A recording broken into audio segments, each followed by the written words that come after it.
The smoke rising from the cooking fires that morning carried a different scent.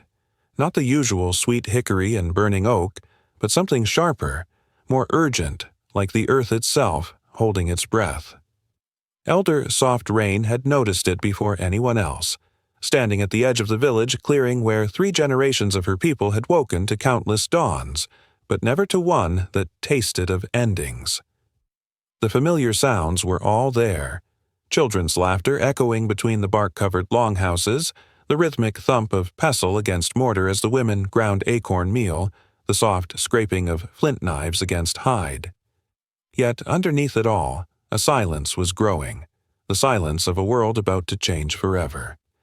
If you've ever had to leave a place that held your entire history, you'll understand the weight of what happened next. Subscribe for more untold stories from the America of 1491, when the land belonged to those who had shaped it for thousands of years. Soft Rain's weathered fingers traced the carved doorframe of her longhouse, feeling the deep grooves her grandfather had cut 60 seasons ago when the first timbers were raised. Each mark told a story, the year of the Great Flood, when the river had risen 12 feet above its banks, the winter of the white buffalo, when the herds had wandered south and never returned, the spring when her daughter had taken her first steps on this very threshold. The wood was smooth now, polished by countless hands, warmed by countless seasons, and today it would be abandoned to the forest's slow reclaim. The morning ritual had begun as always with the awakening of the central fire. But today, even the flames seemed to understand their purpose was different. Instead of the cheerful crackling that usually announced the start of daily life, the fire whispered and sighed, as if the spirits dwelling within the wood knew this would be their last dance in this particular circle of stones. The women who had gathered around it moved with the careful deliberation of ceremony, but their hands shook as they added fuel to flames that would soon be allowed to die for the first time in living memory. Inside the longhouse, her daughter Moving Cloud was already awake, sitting cross-legged beside the central fire pit where embers from the night before still glowed like tiny suns. The younger woman's face was set in that careful mask she wore when trying not to show fear, the same expression she'd worn as a child when thunder rolled across the valley. But this morning's thunder was different. It came not from the sky, but from the earth itself, from the gradual exhaustion of soil that had fed their people since before memory began, from the steady retreat of the deer and elk that had sustained them, from the whispered reports of strange warriors moving through the eastern forests. The bundles were already beginning to appear. Small at first, cord-tied packages of essential herbs, precious shells traded from the distant salt waters, the sacred stones that held the power of their ancestors. Moving Cloud had spent the pre-dawn hours sorting through a lifetime of possessions, her hands trembling not from the cold but from the impossible weight of choice. What do you take when you can only carry what will fit in a bark canoe? What do you leave behind when everything you touch holds the memory of someone you love? Her son, Quick Fox, barely 8 summers old, sat nearby organizing his treasures. 3 perfect arrowheads snapped by his deceased father, a carved wooden turtle that swam in his dreams, a collection of smooth river stones that sang different songs when struck together. He didn't understand that today was different, that the bundle he was making would have to last him not just for the journey ahead, but perhaps for the rest of his life. Children have a way of finding joy even in the midst of sorrow, and Quick Fox hummed an old song as he worked, the same melody his great-grandmother had sung when the world was young and full of promise. The weight of what they were abandoning became clear as the morning light strengthened. These weren't just possessions scattered across woven mats. They were the accumulated artifacts of generations who had believed they were building something permanent. The wooden bowls carved from burled maple, their surfaces worn smooth by countless meals shared in celebration and sorrow. The fishing nets woven from nettle fibers, each knot representing hours of patient work by women whose names were carved into the memory of the place but would soon be whispered only by the wind. The stone tools ground to perfect balance, their edges sharp enough to split hair, but too heavy to carry when every ounce meant the difference between survival and exhaustion. By the time the sun had climbed high enough to cast shadows beneath the great oak at the village center, the circle was already forming. 43 souls, all that remained of a people who had once numbered in the hundreds, gathered around the talking fire that had burned continuously for more generations than anyone could count. The eldest among them, Gray Wolf, whose hair had turned white during the terrible winter when the maize stores had run out, stood slowly and lifted his weathered hands toward the sky. But before he could speak, something happened that no council in living memory had ever witnessed. One of the sacred bundles began to move, not through wind or accident, but with the deliberate motion of something alive seeking freedom. White Hawk, the keeper of the bundle, carefully unwrapped the outer layer of deerskin to reveal a migration of butterflies, monarchs that had somehow emerged from their winter sleep at exactly this moment, as if the spirits themselves were demonstrating the necessity and possibility of transformation. The butterflies rose in a spiral column, their orange and black wings catching the morning light like tiny flames, before dispersing toward the south in a pattern that looked exactly like the route the people would need to take to reach safety. The words Gray Wolf spoke had been spoken before, by his father and his father's father, in times when the earth shifted and the people had to move like water, finding new channels through stone.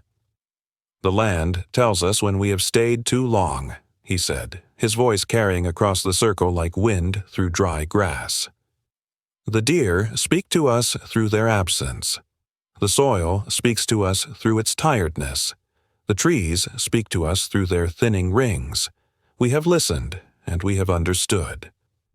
But understanding and accepting are different rivers, and they don't always flow in the same direction."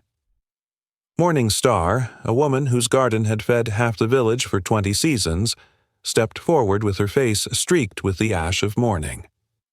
"My grandmother's bones rest in this soil," she said, her words sharp as obsidian. "My children's first steps pressed into this earth. The spirits of this place know our names, know our songs, know the shape of our prayers. How do we explain to them that we are leaving? How do we ask them to remember us when we are gone?" The silence that followed was the kind that settles over water just before it breaks against stone. Everyone knew she was right, just as everyone knew that right and necessary weren't always the same thing. The scouts had returned 3 days earlier with news that made even the bravest warriors look toward the horizon with worried eyes. Smoke on the eastern ridges, signs of a hunting party larger than any single band, tracks that suggested organization and purpose that had nothing to do with the seasonal movements their people had always known. Standing Bear, the youngest of the scouts, stepped forward with a face that looked years older than his actual age. "The tracks we found weren't just from one group," he said, his voice barely above a whisper. 3 different hunting parties, maybe 4, all moving in patterns that speak of coordination. They weren't following game trails or water sources. They were following our trails, learning our patterns, mapping our territory like someone planning not just to hunt, but to stay. What followed was perhaps the most difficult conversation that Circle had ever held, not because the choice was unclear, but because clarity can be the cruelest gift of all. They had until sunset. That much was certain. The canoes could carry only so much weight, and the journey to the western valleys would take 12 days if the weather held, longer if it didn't. Every pound mattered. Every decision would ripple forward into an unknown future. River Song, the eldest woman in the village, rose slowly and walked to the center of the circle where she began to sing. Not words at first, but the kind of melody that lives deeper than language, the sound a mother makes to soothe a crying child, the voice that carries prayers when formal ceremonies fall short of what the heart needs to express. As her voice gained strength, others joined her, creating a harmony that had never been practiced but seemed to arise from the collective soul of the community. The song became a form of decision-making that transcended debate. As the melody wove through the circle, different voices would rise to prominence, carrying variations that proposed different courses of action. Some sang of staying and fighting, their voices strong and defiant like war drums. Others sang of negotiation, their harmonies complex and diplomatic. But gradually, inexorably, the music resolved into the tune of departure, not a surrender, but a transformation, like a river changing course while remaining always and forever a river. The sorting began in earnest as the sun reached its highest point. Families spread their possessions across woven mats, creating landscapes of memory and necessity that would have to be compressed into bundles small enough for one person to carry. The decisions were heartbreaking in their specificity. The ivory comb carved by a husband lost to fever 3 winters ago, too heavy to take but too precious to leave. The grinding stones that had been passed from mother to daughter for 8 generations, their weight measured against the possibility of starvation. The ceremonial masks that held the faces of spirits but would slow their flight if enemies followed. But here's what no one anticipated. The decisions became easier as they became more difficult. When everything is at stake, when every choice carries the weight of life and death, the human heart develops a clarity that cuts through sentiment like obsidian through flesh. Moving Cloud found herself able to set aside her husband's ceremonial spear, not because she loved it less, but because she understood that love sometimes means letting go. Quick Fox discovered that he could give his collection of river stones to his younger cousin without tears, because the act of giving transformed loss into generosity, ending into beginning. The most profound moment came when Old Grey Wolf approached the sacred bundle that contained their most precious ceremonial objects, items so holy that they were normally seen only during the most important rituals. Without ceremony or consultation, he unwrapped the bundle and began distributing its contents among the people, not as possessions to be owned, but as responsibilities to be carried. Each person received something that connected them to the spiritual heart of their community, ensuring that no single canoe accident or individual tragedy could sever their connection to the sacred world that had sustained them. As afternoon shadows lengthened, the village began to dissolve in reverse, like watching the sunrise played backward. The bark panels that formed the walls of the longhouses were carefully peeled away, their bindings cut with the same reverence usually reserved for ceremony. These materials, bark sheets that had kept out winter winds, support poles that had held up roofs for decades, woven mats that had divided spaces and created homes, were far too valuable to abandon completely, but far too heavy to transport in full. The solution was characteristically practical and heartbreaking. They would take only what they could remake, leaving behind what could only be inherited. The finest pieces of bark, those without cracks or thin spots, were rolled and bound with rawhide cord. The straightest poles were cut to lengths that would fit in the canoes. The most tightly woven mats were folded until they became portable again. But the bulk of their built environment, the accumulated architecture of countless seasons of labor and love, would remain behind to become part of the forest's slow digestion of human ambition. The work progressed with the efficiency of necessity and the weight of ritual. Every knot untied was a small ceremony. Every bundle secured was a promise to the future. The smoke-dark rafters that had held up roofs since before Quick Fox was born came down piece by piece, creating piles of timber that would soon be overgrown with vines and claimed by insects and time. The cooking fires were allowed to burn low, their coals carefully scooped into pottery vessels that would carry the community's flame to whatever new home awaited them in the western hills. Yet even as their physical world disappeared around them, something else was being constructed, a portable version of their community that existed in memory and intention rather than in wood and stone. Storytellers moved through the dissolving village like threads weaving between the warp and weft of daily life, collecting not just the tales everyone knew, but the small stories that might otherwise be lost. Which trees produced the sweetest nuts, which stones held their edges longest when knapped, which confluence of weather and season created the most favorable conditions for various activities. And then came the test that no one had anticipated. As the afternoon wore on and the canoes began to fill with their carefully selected possessions, it became clear that they had miscalculated. Despite all their careful sorting and agonizing choices, despite leaving behind precious items that represented generations of accumulated wealth and memory, the canoes were still too heavy. The birchbark hulls rode low in the water, their loads pressing them dangerously close to their weight limits. Whitehawk was the first to acknowledge what everyone could see, but no one wanted to admit. "We have to choose again," he said simply, his words falling into the circle like stones into still water. "The river will tell us if we've chosen wisely or poorly, but it will tell us after we're committed to the current, when it's too late to change our minds." What happened next revealed the true character of the community that was about to disappear into legend. Without argument or complaint, without tears or recriminations, they began the process of choosing again. But this time, the decisions came more quickly, as if the first round of choices had been practice for this moment of ultimate clarity. Tools that had seemed essential an hour before were set aside without hesitation. Comfort items that had survived the morning's cold were abandoned without a second thought. Moving Cloud found herself face to face with her husband's war club, a weapon that had never drawn blood in anger but had been passed down through 5 generations of men who had kept the peace through strength held in reserve. The club was beautiful, its hardwood handle worn smooth by countless hands, its stone head bound with sinew that had been blessed by shamans whose names were now spoken only in the most sacred ceremonies. But it was also heavy, and weight meant everything now.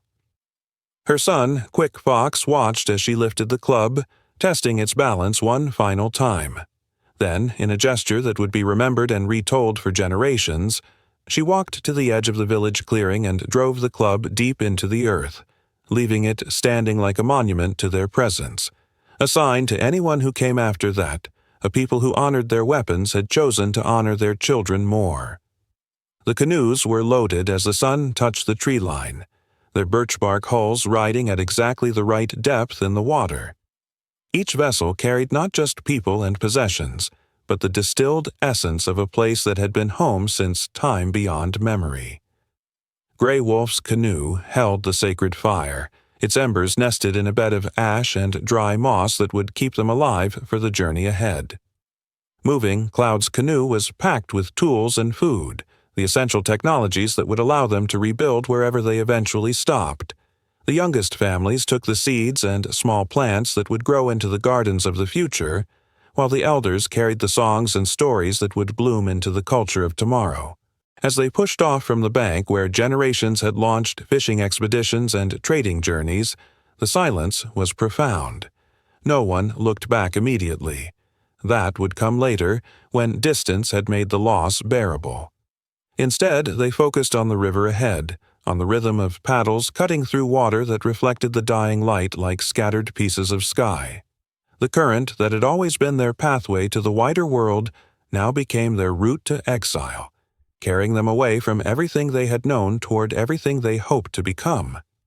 But just as they reached the bend in the river where the village would disappear from view forever, Quick Fox broke the silence that had settled over their small flotilla. "Tell me again about the place where we're going," he said to his mother, his young voice carrying clearly across the water in the still evening air. And Moving Cloud, understanding that this was not really a question about geography but about hope, began to describe not the destination they were seeking, but the home they would create when they found it. Her words painted pictures of new longhouses rising beside different waters, of gardens planted in soil that had never known their touch, of children who would grow up hearing stories of the place their people had come from, but calling this new land home. As she spoke, other voices joined hers, each adding details to the shared vision they were creating, building a future from nothing but words and will and the ancient human capacity to begin again. Behind them, the village clearing began to heal itself. Grass that had been trampled by daily life slowly straightened. Saplings that had been kept small by constant traffic began to stretch toward the gaps in the canopy. The cooking fires burned down to ash and were scattered by the evening breeze. Within days, it would be difficult for a stranger to tell that people had lived here. Within seasons, only the careful eye of another native dweller would notice the slight differences in vegetation, the particular way certain plants grew where nutrient-rich refuse had once been deposited, the faint depressions where longhouse floors had been packed hard by countless footsteps. As darkness gathered around their small flotilla, the people who had until sunset to say goodbye to everything they loved found themselves becoming something new, not just the inhabitants of a place, but the carriers of its spirit. The children fell asleep to the gentle rocking of canoes and the soft splash of paddles, their dreams already adapting to life lived on the water rather than on solid ground. The adults paddled in the steady rhythm that would carry them through the night and into an uncertain morning, their bodies remembering the motion from countless fishing trips that had always, until now, ended with a return home. What no one had anticipated was how the act of leaving would transform their relationship with what they were leaving behind. As the miles accumulated and the familiar landmarks faded into memory, the village they had abandoned began to change in their minds from a place to an idea, from a geographic location to a spiritual reality that they carried with them. The longhouses might be dismantled and the fires cold, but the community that had created and inhabited those structures was now concentrated in a handful of canoes moving through darkness toward an unknown dawn. River Song, the eldest woman among them, began to sing again as the stars emerged overhead. But this time her song was different. Not the ceremonial chanting of formal ritual, but something that seemed to arise spontaneously from the rhythm of paddles and the splash of water and the beating of 43 hearts that had learned to beat in synchrony with each other through generations of shared life. Her melody wove through the night air like smoke from a well-tended fire, rising and falling with the natural cadences of water over stone and wind through trees. Others joined her gradually, their voices adding harmonies that had never been sung before, but felt as ancient as the river itself. The song had no words, or rather, it had all the words that had ever been spoken in their village, compressed into pure sound that carried meaning beyond the reach of language. Children who were still awake hummed along with melodies they couldn't quite follow but somehow understood. Adults found themselves singing parts they had never learned, but that seemed to flow naturally from their knowledge of how their people's music worked. Quick Fox pointed to an eagle circling high overhead, its wings spread wide as it rode the thermal currents that rose from the warming earth. "Look," he said to his mother, "it's following us." And Moving Cloud, looking up at the great bird that had indeed been visible since shortly after dawn, realized that her son was right. The eagle was following them, not hunting or exploring but accompanying their journey like a guardian spirit made visible, a sign that they had chosen correctly and that the path ahead led toward life rather than away from it. The sound that followed them down the river was not the sound of ending, but the sound of transformation. Water against bark, breath against air, heart against hope. They had until sunset, and they had used every moment well, carrying forward everything that could not be left behind and leaving behind everything that could not be carried. The river carried them into legend not because they disappeared, but because they demonstrated the most profound human truth, that a people's strength lies not in their ability to stay in one place forever, but in their capacity to remain themselves no matter where they go. 12 days later, they would pull their canoes onto the banks of a river in a valley their scouts had never seen, where the soil was rich and the game was plentiful, and the possibilities stretched out before them like an endless summer day. They would build new longhouses and plant new gardens and tell stories of the place they had come from, weaving the old into the new until it was impossible to say where memory ended and hope began. And in that distant valley, children who had never seen the village of their birth would grow up knowing themselves as the people who had been brave enough to leave home in order to remain themselves, the descendants of men and women who had understood that sometimes the most profound act of love is the willingness to let go of what you treasure in order to preserve what you cannot live without.